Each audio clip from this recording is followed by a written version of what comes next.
Ang US Securities and Exchange Commission or SEC ay maaaring magkaroon na po ng bagong chairman sa katauhan ni Ginoong Paul Atkins.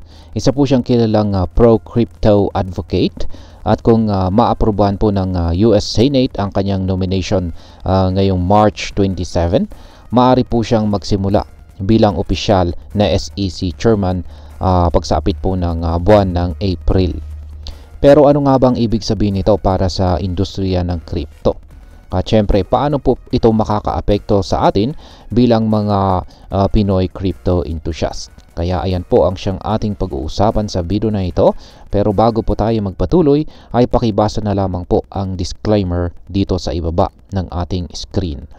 Ayan po siya, ang ating nakikita ay si Ginoong Paul Atkins na isang kilalang pro-crypto advocate. Ayan.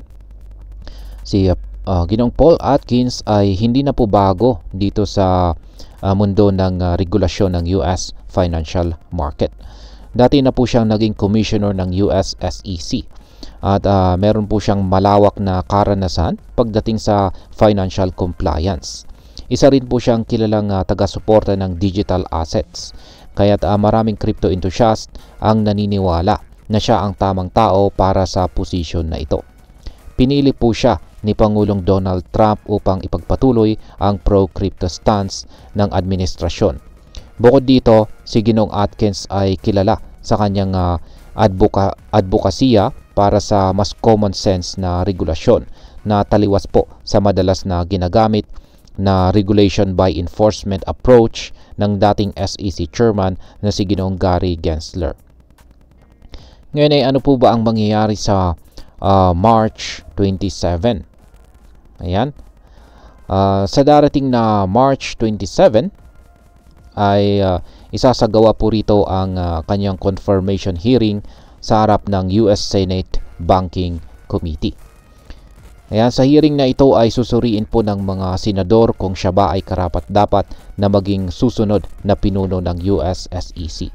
Kasabay nito ay tatalakayin rin ang nominasyon ni Ginoong Jonathan Gould para sa Office of the Comptroller of the Currency. Isa naman po itong position na may malaking epekto sa banking sector, lalo na sa crypto firms. Ngayon kung maaprubahan po si Ginoong Atkins, agad po siyang magsisimula sa kanyang trabaho pagdating po ng buwan ng April na maaari pong magdulot ng malaking pagbabago sa US crypto regulatory landscape. Ngayon ay ano po ang ibig sabihin ng nominasyon ni Ginoong Paul Atkins para sa industriya ng crypto?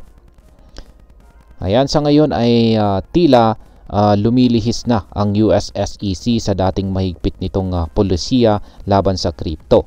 Nagsimula po ito noong January nang italaga si Ginoong Mark Uyeda bilang pansamantalang SEC chairman. Sa ilalim po ng kanyang pamumuno, maraming kaso laban sa mga crypto firms ang naibasura na.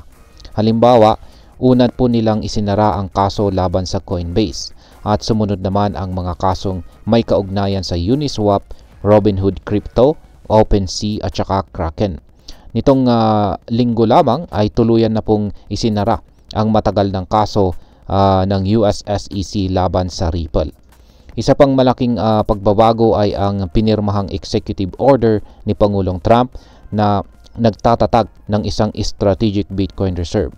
Ayon po sa ilang industry experts, posibleng palawakin ito sa iba pang cryptocurrencies tulad ni XRP. Kung magiging opisyal na po si Ginoong Paul Atkins bilang SEC chairman, inaasahang ipagpapatuloy po niya ang mga pro-crypto policies na sinimulan ni Ginoong Mark Uyeda. Posibleng magkaroon po ng mas malinaw at patas na regulasyon para sa crypto industry sa halip na puro legal battles laban sa mga kumpanya ng digital assets. At ayan, bilang panghuli ay ano naman ang aking masasabi tungkol dito. Yan, bilang mga Pinoy crypto enthusiast ay meron po tayong maaring asahan rito na ilang mga posibleng senaryo. Una, yan ay ang mas malinaw na regulasyon. Kung mas magiging pro-crypto po ang US SEC, malaki po ang posibilidad na tularan ito ng iba pang mga bansa at kabilang na po rito ang Pilipinas. Maaari po nitong hikayatin ang ating gobyerno na bumuo ng mas malinaw at saka patas na regulasyon para sa crypto trading at saka investments. Pangalawa, kapag naging mas crypto-friendly po ang US, mas maraming malalaking kumpanya at institutions ang maaring pumasok sa crypto market. Posibleng tumaas po ang demand sa Bitcoin at iba pang mga digital assets na maaari pong magresulta sa pagtaas ng kanilang presyo. Pangatlo ay nitong mga nakaraang taon ay marami pong crypto firms ang nahirapan sa matinding regulasyon ng US SEC. Ngunit sa bagong liderato na ito, maaaring mabawasan po ang ganitong matinding crackdown. Yan, crypto crackdown. Kaya't mas magiging stable po ang crypto industry sa pangkalahatan. At ang panghuli, kung magiging mas crypto-friendly po ang US SEC sa crypto, yan ay posibleng mas maraming international crypto companies ang magbukas ng kanilang serbisyo dito sa Pilipinas na siyang magbibigay po sa atin ng mas maraming options pagdating sa trading at saka investments.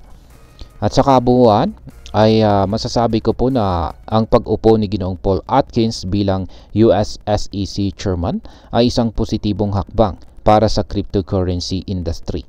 Ang dating madilim na hinaharap ng crypto sa US ay unti-unti na pong nagiging mas malinaw. Ang pro-crypto stance ng bagong administrasyon ay maaari pong magdala ng mas magandang regulasyon na magpapalakas sa buong global crypto market. Kaya para sa atin bilang mga Pinoy crypto enthusiast, ito po ay isang bagay na dapat nating bantayan. Ang anumang pagbabago sa US SEC ay may direktang epekto sa ating market. Kaya't mahalaga na manatili po tayong updated at magpatuloy sa pag-aaral ng tamang diskarte sa pag-trade at saka pag-invest.